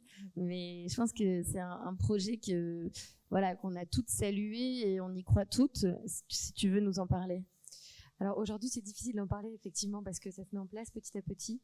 Mais oui, complètement, Chanel. C'est vrai que en fait, des fois, le courage, il se trouve à l'extérieur aussi, bizarrement, parce que on s'autocensure énormément. On a des peurs, des craintes, des croyances limitantes, comme on dit maintenant.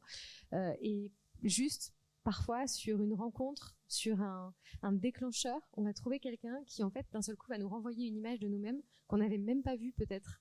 Et c'est ça, en fait, l'idée du projet, c'est est-ce qu'on peut vraiment aller au-delà, en fait, de donner une étincelle, de donner juste le petit step supplémentaire nécessaire au fait de se lancer?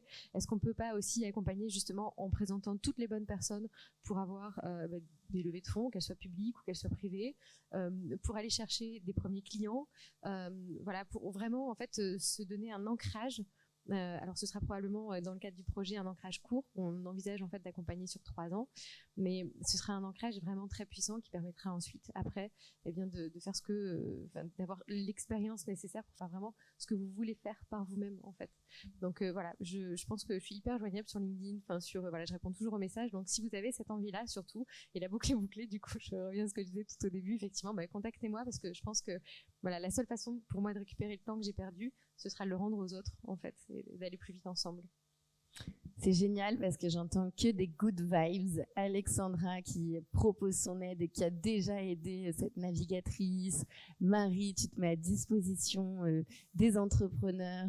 Voilà, plein d'envie d'entraide et d'aide tout simplement.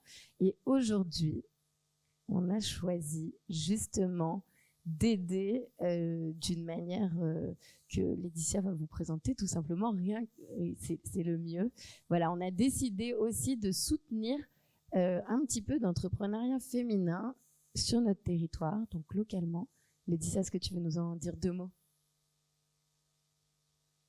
Oui, bien sûr. Parmi les associations que nous soutenons, nous avons la chance d'accompagner Positive Planète.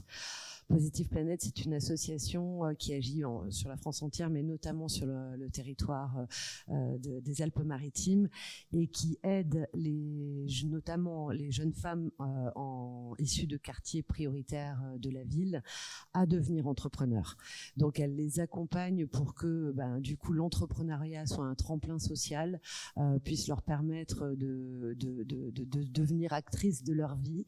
Et souvent, cet accompagnement est essentiel parce que quand on vient dans des quartiers, il y a beaucoup de barrières culturelles, financières, etc., qui peuvent être d'âge, de plein de choses, qui peuvent être des obstacles. Et nous avons la chance d'avoir Sylvie Passeron qui va nous en dire quelques mots tout à l'heure. Mais pour aider, voilà, chaque geste compte. Et donc, grâce à Canisup et à tous les participants, nous avons créé une cagnotte sur Gandhi. Donc, vous avez le QR code qui vous y mène directement sur l'écran. Et donc, vous pouvez dès maintenant faire un petit don, même 1 €. Vos dons sont défiscalisés. Donc, que vous soyez une entreprise ou un particulier, vous recevrez automatiquement le reçu fiscal. Donc, voilà, si vous donnez 10 €, ça vous coûtera 4,44 € ou 40, enfin, je suis un peu nulle en maths, et vous, sur vos impôts. Donc, c'est même pas le prix d'un café. Je pense que c'est un joli café à prendre tous ensemble pour aider ces femmes à se lancer dans l'entrepreneuriat. Donc, est-ce que le QR code fonctionne? Je vous laisse nous répondre et tester. Et puis, bon, je suis obligée d'en parler rapidement. Laetitia, je sais que tu as aussi mis en place une cagnotte pour l'Ukraine il y a quelques jours, tout de suite, avec Première Urgence. C'est bien ça. Tout à fait. Nous intervenons avec Première Urgence Internationale sur l'Ukraine. Première Urgence Internationale est présente depuis 2015 sur le territoire ukrainien, puisque avant la guerre que nous connaissons, il y avait une guerre silencieuse. Donc, ils sont présents pour la nourriture, l'hygiène, pour la santé mentale, pour évacuer les gens. Donc, Laura Tenouji, qui est aussi du coin, nous a fait le plaisir hier de nous faire un petit mot sur Télématin. Voilà, c'est le QR code. Il n'y a pas le QR code de la cagnotte, mais vous pouvez aller sur Gandhi pour aider créer une cagnotte pour Première Urgence Internationale. On a également Solidarité Internationale qui intervient, la protection civile que vous connaissez bien. Donc, aider ces assos qui ont, eux, la vraie conviction et la vraie capacité d'agir sur le terrain. C'est super de faire de récupérer des vêtements, etc. Sachez que c'est toujours très compliqué quand on n'est pas organisé, que ça arrive vraiment à destination. Donc, aujourd'hui, malheureusement, l'argent est le nerf de la guerre. Donc, voilà, si vous pouvez faire quelque chose, n'hésitez pas à soutenir ce pays. Merci, c'est vraiment. C'est génial, Laetitia. Merci pour tout ce que tu mets en place au quotidien. Cette start-up, une belle start-up. J'espère que voilà, on la suit de près, mais j'ai vraiment hâte de voir la suite de l'histoire. Je suis vraiment ravie, je ne sais pas ce que vous en pensez, hein, mais de voir que le territoire bouge, que ce territoire est actif. Alexandra, comment le pouvoir politique agit-il pour rendre le territoire compétitif et attractif? J'ai entendu parler d'un avion dans quelques heures aussi. Je pense que ça s'inscrit tout à fait dans cette dynamique. Oui, alors pour développer un territoire, on pourra en parler pendant longtemps, c'est l'aide à l'investissement, aux infrastructures, etc. C'est construire des équipements pour pouvoir innover, accueillir et accompagner notre population, un bassin de vie qui ne fait que grandir parce que le ciel est beau et les températures clémentes, donc c'est un territoire aussi qui attire par ces infrastructures. On va recentrer sur la partie touristique. C'est vrai qu'aujourd'hui aussi, il ne faut pas se cacher, le conflit qu'on vient d'évoquer à l'instant, ukrainien, a des conséquences sur certaines de nos activités. Alors évidemment, nous exprimons toute notre solidarité au peuple d'Ukraine qui subit des conditions particulièrement ignobles et dans lesquelles on ne peut pas rester insensible. Après cette émotion que chacun peut ressentir aujourd'hui, il y a aussi l'activité économique. Le tourisme forcément sera impacté et l'est déjà, puisque de nombreux ressortissants russes ont dû quitter le territoire et probablement que les visiteurs russes ne viendront pas sur la Côte d'Azur, et c'est une clientèle qui fait travailler vos entreprises, notamment les entreprises haut de gamme, que ce soit dans des services auprès des résidents ou des vacanciers. Donc nous, en tant que comité régional du tourisme, on se doit aussi d'essayer de trouver d'autres scénarios pour essayer d'attirer. Donc je dois prendre tout à l'heure un vol en direction de Dubaï pour faire une opération de tourisme sur quelques jours avec les équipes du CRT, justement pour essayer d'aller séduire d'autres marchés qui sont intéressés par notre destination. Et donc c'est un peu comme vous aussi, vous présentez vos entreprises. Moi, en tant qu'élu, je vais montrer toute la richesse de notre territoire, tous les avantages. qu'elle comporte pour essayer d'attirer cette clientèle qui pourrait être attirés par chez nous et qui feront travailler aussi, qui auront des retombées économiques. Donc c'est choisir aussi un tourisme qualitatif qui correspond voilà, aux valeurs aussi de la Côte d'Azur. Donc je vais mener cette mission durant quelques jours. Une autre mission est prévue aux États-Unis, puisque les Américains sont aussi friands de la France, de la Provence, de la Côte d'Azur. Et donc on essaye de se diriger aussi vers un tourisme qualitatif qui saura faire travailler aux entreprises. Super, merci beaucoup Alexandra. Donc finalement, en termes de structure d'accompagnement sur notre territoire local, est-ce que Alexandra, tu veux en souligner certaines auxquelles tu penses aujourd'hui, des structures auxquelles on peut toutes faire appel et tous ceux qui voudraient entreprendre pourraient contacter? Alors, pour tout ce qui est, de toute façon, des entreprises, je pense que déjà de passer par des réseaux, comme les associations qui sont partenaires de cet événement, et à commencer par la French Tech, ce sont quand même des portes d'entrée pour les entreprises, justement, de se connecter et de les accompagner pour obtenir des financements. Voilà, je pense que les réseaux, ils servent à ça. Et vous tous ici présents, vous savez combien c'est important. Ensuite, il y a les appels de fonds publics, c'est-à-dire les appels au soutien des collectivités. Donc le département des Alpes-Maritimes, vous savez, chaque collectivité a des compétences. Le département des Alpes-Maritimes n'a pas la compétence de pouvoir verser des subventions à des entreprises. C'est la compétence de la région sud qui est représentée aujourd'hui par Françoise Brunto, qui connaît parfaitement le dossier et qui pourra répondre à cette question avec des structures. Tout à l'heure, je crois qu'il y a Rising donc, qui va intervenir. En tout cas, il ne faut pas hésiter à faire appel. Quand on monte une entreprise, je pense, et quand on a besoin d'être accompagné, il faut essayer de faire la tentacule, c'est-à-dire d'essayer de rentrer dans les réseaux, de rencontrer des collectivités qui peuvent apporter leur soutien. Par exemple, je prends le cas d'Alexia Barrier qui s'est confrontée à ne pas réussir à trouver des sponsors parce que c'était une femme et donc elle ne peut pas gagner le Vendée Globe parce qu'elle n'a pas assez de sponsors pour avoir un bateau aussi performant. Le navigateur est important, mais la puissance du bateau, c'est ce qui fait la réussite ou non de la course. Donc le département a pu l'accompagner parce qu'elle a pu accompagner des sportifs, donc qui est différent donc d'une entreprise. Donc en tout cas, il ne faut pas hésiter à rencontrer des gens, à échanger, à se présenter. Je crois que c'est comme ça aussi qu'on réussit, c'est s'ouvrir aux autres, partager notre expérience, et c'est comme ça qu'on est plus fort. Tout à fait. Et Marie, toi qui as fait appel à des structures, comment ça s'est passé?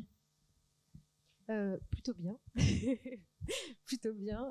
C'est vrai que c'est ce que je disais tout à l'heure. En fait, le fait d'être en région, ça peut représenter parfois de l'extérieur, on peut dire que c'est un frein, alors que franchement, avec des structures comme celle-là, c'est plutôt en fait un avantage. Ça nous permet d'avoir une vraie qualité de vie. C'est le côté effectivement, le ciel est clément et voilà, il y a beaucoup d'avantages à vivre ici, et tout en ayant cette qualité de vie, puis de pouvoir s'exporter, de pouvoir avoir une dimension internationale, d'avoir une vraie assurance, d'avoir un port d'ancrage, mais une réflexion vraiment internationale. Tout à fait. Écoutez, est-ce que vous voyez des choses qu'on aurait oubliées en termes de structure, Laetitia? Non, c'est OK? C'est bon pour vous, mesdames? Juste préciser le rôle de Canisop, notamment, je ne sais pas où il est, Grégory. Il a dû s'absenter pour le travail qu'a fait Grégory Biondo au sein de Canisop. Donc on organise maintenant tous les mois des permanences qui permettent de regarder avec vous vos projets et puis de les mettre en fait sur les bons rails. Complètement. Et je pense que voilà, pour tous ceux qui ont besoin de toquer sur une première porte d'entrée, Canisop, on est sympa, on aime bien rire, on aime bien passer des bons moments. Et donc, n'hésitez pas à venir nous rencontrer. Voilà, il y a Anto, il y a Chris, il y a Mylène. On est nombreux à pouvoir vous répondre. Et si vous toquez pas à la bonne porte, c'est pas grave. Au pire, on aura bu un verre et on vous aura renvoyé vers la bonne personne. Voilà. Donc, n'hésitez pas à adhérer à Canisop si vous êtes plutôt start-up tech, ou en tout cas à nous solliciter. On est tous disponibles sur les réseaux. Si vous avez des questions à nous poser, on vous répondra avec grand plaisir. Voilà. Et donc, je tiens à toutes vous remercier, mesdames, pour ces témoignages, ce moment partagé ensemble. Je pense qu'on a pu bien faire le tour de l'entrepreneuriat au féminin. On a pu partager ce sujet de la levée de fonds, de l'innovation, de la tech. Donc merci à vous toutes et je pense qu'on peut vous applaudir très fort et vous applaudir chaleureusement. Et je vais maintenant appeler notre responsable de Positive Planète à venir, Sylvie Passeron, à venir nous parler donc de cette cagnotte. Et mesdames, je vous invite à regagner nos sièges.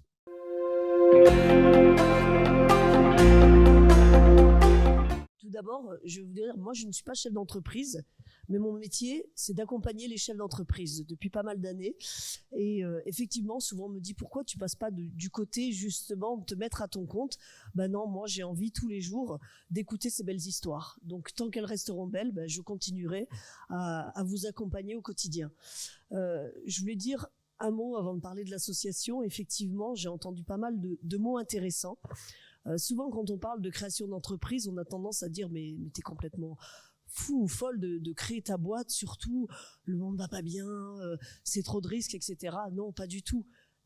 C'est beaucoup de courage, donc ça, vous l'avez vu. Et puis surtout, et je sais qu'il y a pas mal de jeunes, mais même de moins jeunes, qui pourraient ambitionner de se mettre à son compte. C'est vrai que j'aurais un conseil à vous donner, faites-vous accompagner. Ça, c'est très très important. Vous l'avez dit tout à l'heure au début, il y a quelques années en arrière, moi ça fait plus de 25 ans que je suis dans ce milieu de la création, mais effectivement il a beaucoup évolué et aujourd'hui vous avez beaucoup de structures qui sont là pour vous accompagner aux différents degrés de vos projets. Nous, donc à Positive Planète, nous sommes une structure qui agissons sur l'inclusion économique auprès des habitants des quartiers prioritaires des collectivités, mais pas que, puisqu'on accompagne aussi des personnes qui sont soit en situation de RSA, demandeurs d'emploi. Notre rôle, c'est de vous accompagner pas à pas, depuis l'émergence de l'idée jusqu'à l'immatriculation, pour des bénéficiaires qui n'ont pas forcément les moyens d'un accompagnement. Parce que parfois ça coûte, mais parfois aussi vous avez des accompagnements qui sont pris en charge. Donc n'hésitez pas, interrogez-vous, effectivement, tapez aux portes, même si c'est pas toujours la bonne porte, il y a toujours quelqu'un qui vous enverra vers le bon partenaire. Donc faites-vous accompagner. Le lien familial, c'est important, c'est le soutien, mais le lien familial, l'accompagnement n'est pas son métier. Donc faites-vous accompagner, c'est très important. Donc moi je voulais vous remercier aussi de m'avoir invité ce matin pour représenter Positive Planète. Positive Planète, c'est une structure dans laquelle je suis depuis 2018. Finalement pas si loin que ça, puisque notre antenne a ouvert ce département en 2018. Et moi j'ai des chiffres qui sont assez positifs, puisque chez Positive Planète on est positif, on est là pour une économie positive.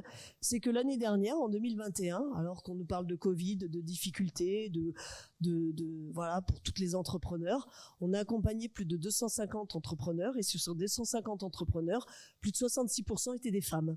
Et plus de 66% ont aussi créé leur entreprise. Ce qui sont des chiffres très positifs, et je tenais quand même à vous les annoncer, puisqu'effectivement, sur ce territoire, l'entrepreneuriat féminin a vraiment toute sa place. Voilà, donc je voulais vous remercier pour votre soutien et puis vous dire que on a besoin de vous aussi en tant que structure associative. On a besoin de vos fonds pour exister, notamment pour mettre en place tout un tas d'actions au-delà de l'accompagnement, c'est-à-dire de la mise en réseau par ce qu'on appelle nous des clubs des positiveurs, mais aussi on est en train de mettre en place au niveau national un programme qui s'appelle Femmes d'avenir, puisqu'on y croit beaucoup à Positive Planète. Et Femmes d'avenir, c'est justement permettre un peu ce qu'on a vu ce matin à des femmes de pouvoir échanger entre elles, à pouvoir bénéficier du réseau. Donc tout à l'heure vous avez parlé de vouloir continuer peut-être à apporter votre expérience, à vouloir continuer à apporter votre expérience auprès des femmes. Nous aussi, c'est ce qu'on essaie de mettre en place dans nos réseaux, de chercher ce mécénat aussi, ces expériences, ces témoignages. Voilà, donc je tenais à vous remercier. Et Sylvie, il me semble que vos locaux sont à Nice, d'ailleurs. Oui, on peut tout à fait. vous rendre visite. Tout à fait. Nous sommes sur les quartiers est de Nice, mais ça marche bien, ça fonctionne bien. Donc on essaye aussi de venir maintenant sur la partie ouest du territoire. Tout à fait. Et on se retrouve dans quelques jours pour voir le résultat de la cagnotte. Donc, avis à tous, n'hésitez pas à scanner le QR code et à participer à cette cagnotte, puisqu'on continuera de vous suivre ensuite et on verra où ces dons vont aller. Et puis comme ça en local, on aura peut-être même l'occasion de venir vous voir physiquement. Donc ça, c'est toujours agréable. Donc encore un grand merci Sylvie. Merci.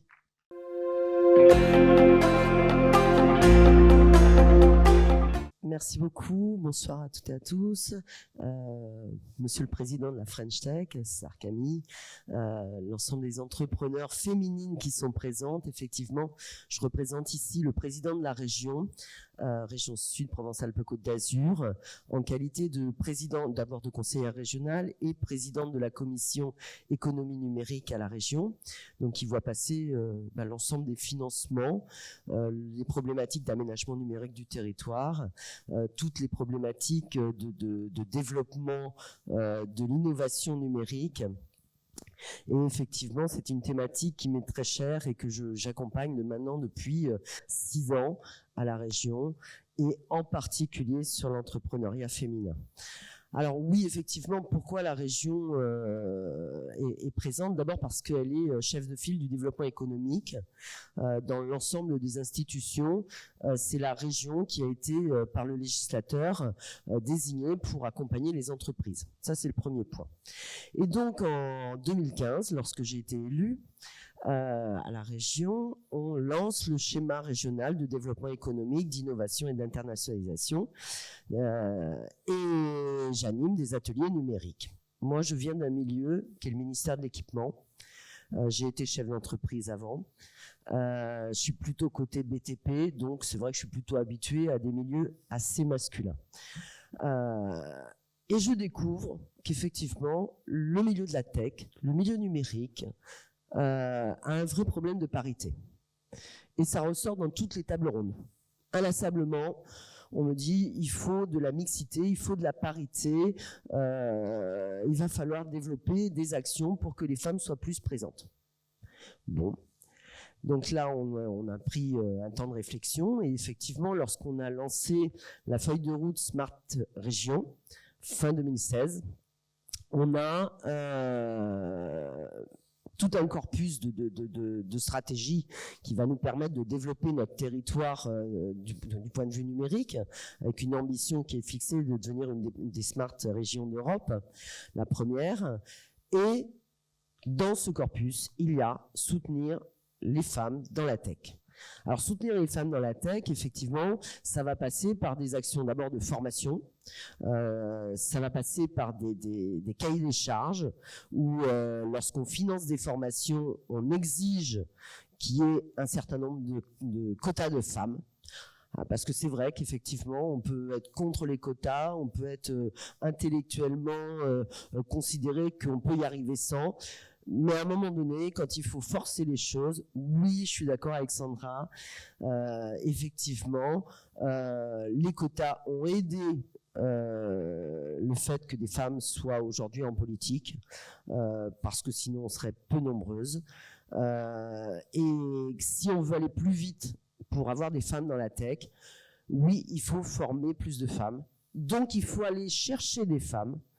Et je donnerai l'exemple de Simplon à Cannes, l'implantation de Simplon à Cannes. Je suis allé chercher Simplon à Paris, le directeur général de Simplon. Je lui ai demandé d'investir à nos côtés, à Cannes, avec des financements de la région. Et en contrepartie, je lui ai dit, voilà, je veux que vous ayez 50% de femmes. Et je ne vous financerai qu'à condition que vous alliez chercher 50% d'apprenantes dans les quartiers prioritaires, parce qu'effectivement, la tech, c'est 1, pas réservé aux quartiers nobles, 2, c'est pas réservé qu'aux hommes. Donc ça, c'est des actions qu'on met concrètement en place. Après, effectivement, on a travaillé sur le pourquoi, le comment, pourquoi il n'y a pas assez de femmes dans la tech. Et donc, il y a plein de paramètres sociologiques, d'éducation, culturelle, qui expliquent effectivement pourquoi il n'y a pas assez de femmes. Et donc, on a décidé de soutenir toutes les actions qui visent à aller faire de la sensibilisation dans les collèges, dans les lycées, dans les écoles, dans les séminaires d'orientation, pour effectivement déconstruire l'image négative de la tech pour les femmes et mettre en valeur ce qu'on appelle des rôles modèles. Donc c'est comme ça que j'ai rencontré Women Hackers Action Tank avec Carole Malbranck, 100 000 entrepreneurs où j'interviens et nous intervenons, notamment j'étais intervenu avec Enedis, avec des ingénieurs d'Enedis, Bouge ta boîte où je serai cet après-midi, les femmes chefs d'entreprise bien sûr, tous ces réseaux nouvelles, les Premières Sud avec lesquelles on intervient également, c'est faire véhiculer des rôles modèles positifs, c'est-à-dire de prendre des femmes qui ont réussi dans la tech, certaines d'Orange, effectivement, qui effectivement sont dans des milieux numériques, qui ont réussi et qui expliquent leur parcours. En disant, ben voilà, je n'étais pas major d'une promo, etc. J'étais une élève normale, moyenne, et ça m'a pas empêché de réussir dans la tech. Et non, je n'ai pas un profil de geek avec capuche, et les femmes dans la tech peuvent être tout aussi féminines que chacune des entrepreneuses que ce matin vous avez pu voir devant vous et que je remercie pleinement de leur témoignage. Donc effectivement, soutenir ces rôles modèles, c'est extrêmement important. Et on y arrive progressivement. Effectivement, on a fait beaucoup depuis 2016 sur notre territoire, avec la French Tech Côte d'Azur, avec Rising Sud, notre agence de développement. Oui, on sélectionne quand on va, que ce soit quand on organise Vivatech à Paris ou quand on organise une délégation à l'étranger et en particulier au CES, on veille à ce que nos délégations soient équilibrées autant que faire se peut avec des femmes dans nos équipes, des femmes start-upeuses ou entrepreneuses. On essaye de veiller effectivement à promouvoir un certain nombre de thématiques d'innovation pour offrir au monde entier une vitrine de l'innovation. C'est important. Et puis, effectivement, on rappelle aussi que la mixité, l'égalité des hommes-femmes, c'est le 5e objectif de développement durable des accords de Paris, et qu'effectivement, on n'aura pas une société durable et équilibrée si on n'a pas des femmes dans l'ensemble des filières stratégiques. Alors c'est vrai qu'effectivement, il y a des réussites, on en a de plus en plus, et je vous en citerai quelques-unes, et puis on a des endroits où on a encore beaucoup de travail. J'interviendrai demain à Marseille sur un colloque sur la cybersécurité. Lorsque j'ai cherché dans toute la région des femmes chercheurs innovantes en matière de cybersécurité, eh bien, je n'en ai pas trouvé. Et ça, j'ai dit, bon, ok, on a beaucoup misé sur beaucoup de technologies. La cyber, c'est encore un de nos points faibles. On va s'y attaquer, je vous le promets, d'ici la fin 2022, on aura des actions sur ce domaine en particulier. Mais on en a beaucoup travaillé sur, par exemple, sur l'intelligence artificielle, avec l'avènement à Sophia Antipolis, chère Alexandra, de l'Institut interdisciplinaire d'intelligence artificielle, qui accueille en son sein un certain nombre de chercheuses en matière d'intelligence artificielle, et on a de très belles réussites. Donc effectivement, voilà, on a encore beaucoup de travail à faire, mais d'ores et déjà, effectivement, on a progressé. Autre point sur lequel vous nous avez interpellé, effectivement, le financement. Alors le financement, effectivement, on a 2 points d'action différenciés. Un, c'est de faire une promotion récurrente et permanente auprès des cabinets de financement nationaux et internationaux pour dire qu'il n'y a pas que Paris et qu'effectivement, en province et a fortiori post-Covid, où effectivement on a beaucoup de gens qui viennent s'installer pour la qualité de vie, on peut avoir de très belles startups, très prometteuses, etc. Donc on a une action permanente dans ce sens Paris-Province. On a une action également sur la vitrine de l'innovation et dire qu'effectivement on est une vitrine de l'innovation complète et à part entière, avec de très belles entreprises et start-up. On a une action également sur la partie innovation de rupture, puisque je préside l'opération d'intérêt régional Smart Tech, où on a un comité de pilotage avec des entrepreneurs, des académiques, pour sélectionner des projets qu'ensuite on va porter auprès de cofinanceurs. Donc on a un parterre de cofinanceurs qu'on sollicite sur des gros projets structurants. Et puis on a une action en particulier sur le financement des entreprises au sein de nos organes de financement régionaux pour soutenir les femmes dans les entreprises, les femmes qui entreprennent. Et effectivement, ça m'arrive très fréquemment d'accompagner ou de préconiser ou de soutenir des dossiers auprès de nos organismes de financement. Et vous pouvez contacter à la fois nos services à la région, à la fois Rising Sud en matière d'agence de développement, à la fois les French Tech nous renvoient des dossiers, les chambres de commerce nous renvoient des dossiers également, les incubateurs, les accélérateurs sont aussi des partenaires qui effectivement nous appellent sur des financements d'entreprises. Mais c'est vrai que y a là aussi des freins. Il ne faut pas se le cacher. Il y a des freins parce que on va faire plutôt confiance à un homme même s'il est plus jeune. Il y a des freins parce que on va vous poser des questions qui effectivement n'ont rien à voir avec l'entreprise.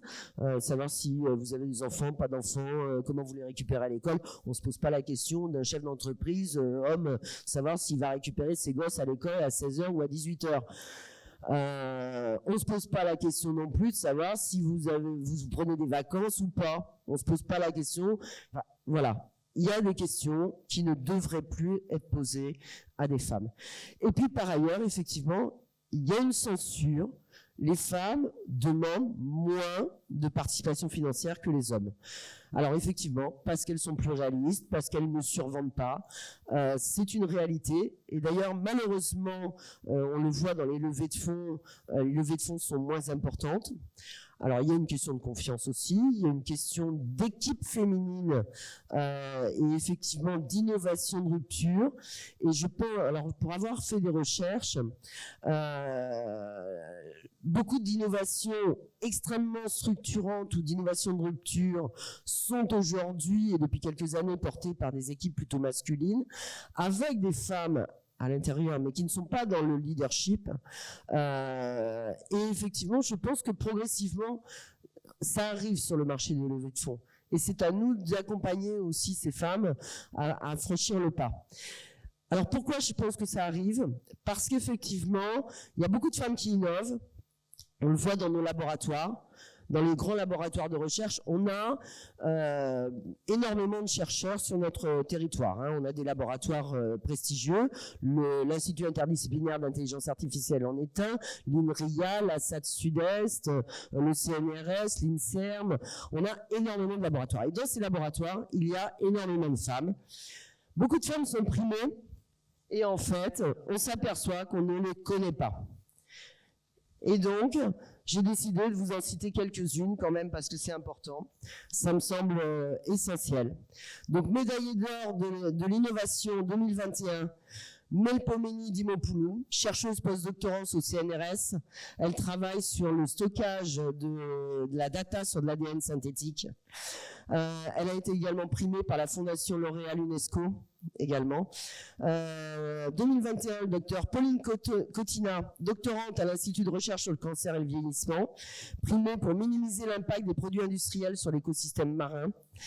Guylaine Lagache, chercheuse astrophylicienne, médaille d'argent 2021.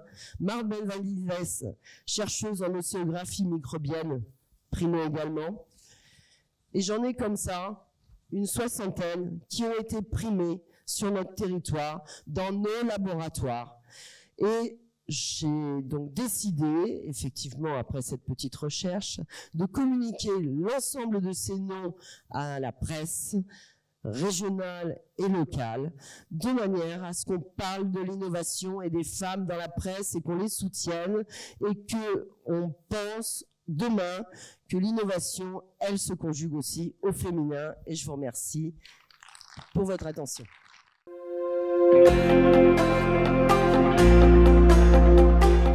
Et tout de suite, je vous demande d'accueillir chaleureusement César Camille, notre président de la French Tech Côte d'Azur. Bonjour tout le monde, merci Alice. Bravo Canizop pour ce Tech Talk, c'était top. Merci à tous d'être venus, il y a beaucoup de monde dans cette sublime salle à Cannes. Aujourd'hui, il y a plein de choses qui se passent dans les associations de la French Tech, puisqu'il y a aussi un événement à Sofia et un événement à Nice ce soir. Effectivement, c'est un des fers de lance de la French Tech, c'est l'inclusion numérique et l'entrepreneuriat féminin. D'ailleurs, on a remporté, la French Tech Côte d'Azur, l'appel à candidature nationale pour lancer le programme d'accompagnement des femmes chefs d'entreprise, qui a été lancé en septembre à Nice. À ce moment-là, on a justement élu les 23 femmes de la tech qui ont été élues par les membres des 4 assos du territoire. Et justement, ces rôles modèles sont là pour aiguiller les femmes qui veulent entreprendre. C'est super important. Et donc, il va y avoir l'appel à candidature là, qui va être lancé d'ici 15 jours. Donc toutes les femmes qui sont déjà chefs d'entreprise et qui veulent qu'on les aide à percer leur plafond de verre pour s'améliorer tout simplement et grossir, puisque c'est le but de la French Tech, c'est de transformer des entreprises du numérique en licorne, donc des entreprises qui sont valorisées plus d'1 milliard. Il y en a eu beaucoup ces dernières années, on est passé de 4 à 26 en 4 ans, donc c'est plutôt un succès. C'est vrai que la croissance de l'économie en France va forcément passer par le numérique. Sur la Côte d'Azur, c'est 1 emploi sur 200, alors qu'aux États-Unis, c'est 1 sur 2. Forcément, ça va changer et ça va s'améliorer et ça va aller dans le bon sens. Et donc, c'est pour ça que la French Tech veut vraiment s'investir là-dessus et aider les femmes, et bien sûr tous les entrepreneurs, à percer dans le numérique. Merci beaucoup, merci Alice. Et donc on vous invite cet après-midi à Sofia et ce soir à Nice pour d'autres Tech Talks. Est-ce que tu veux nous redonner les prochaines grandes dates aussi de la French Tech Côte d'Azur? Alors, il y a l'événement majeur qui aura lieu début septembre, qui est le fameux French Tech Summit, où les 4 territoires sont impliqués. Donc pour rappel, les 4 territoires, c'est les 4 assos labellisé French Tech, Nice Startup à Nice, Canizop à Cannes, le Club des entrepreneurs de Grasse et Télécom Valley à Sofia. Donc c'est un événement qui dure une semaine avec aussi comme point d'orgue le fameux Didier des Idoléens organisé par Canizop. Qu'est-ce qu'on a d'autre? On a bien sûr le programme femmes, on a le tremplin qui vient d'être lancé à Nice. Il y a tous les mois des événements qui sont organisés par les 4 assos. Donc voilà, après la prochaine grosse date, c'est quand même l'appel à candidature pour le programme femmes. J'espère qu'on aura beaucoup d'entrepreneuses qui voudront participer. Oui, Françoise, dites-nous. Je vais vous rajouter une date. Oui, ça marche pas. Je vais vous rajouter une date. C'est le 14 avril prochain à Cannes, au Palais des Festivals. Women in Tech 2022, spécialisé intelligence artificielle, piloté par Carole Malmbranck, Women Hackers Action Tank. Voilà. Avec le soutien de la région. On y sera, bien sûr. Qui est une des rôles modèles élus par la French Tech. Voilà. On compte sur toi, Carole, pour aider les futures femmes chefs d'entreprise. Redis-nous, César, le nombre de rôles modèles que vous aviez. Donc, il y a eu 23 rôles modèles, voilà, avec des chercheuses, pas forcément que des chefs d'entreprise, il y a aussi des chercheuses et des salariés émérites dans les divers boîtes. Donc, mesdames, on vous attend, du coup. Oui, voilà. Il n'y a pas de prérequis, si ce n'est qu'il faut déjà avoir créé sa société. Celles qui n'ont pas encore créé sa société, on a plein d'autres trucs à la French Tech. On a le French Tech Tremplin, on a le French Tech Incubateur. Donc, bien sûr, vous pouvez postuler, tout est en ligne. Et la French Tech locale et nationale vous aidera. Et donc, abonnez-vous aux réseaux sociaux si vous voulez suivre toutes les dates et recevoir les invitations. Voilà. Merci Alice. Un grand merci César. Merci à vous tous. Merci mesdames d'avoir joué le jeu, d'avoir partagé votre engagement, partagé votre expérience. tous ensemble aujourd'hui pour ce sujet qui nous tient tous à cœur et qu'il faut absolument je n'ai pas les mots pour terminer, mais vous avez compris. Un grand merci à tous et je vous souhaite une excellente journée pour ceux qui vont sur Sofia et sur Nice. Merci à tous.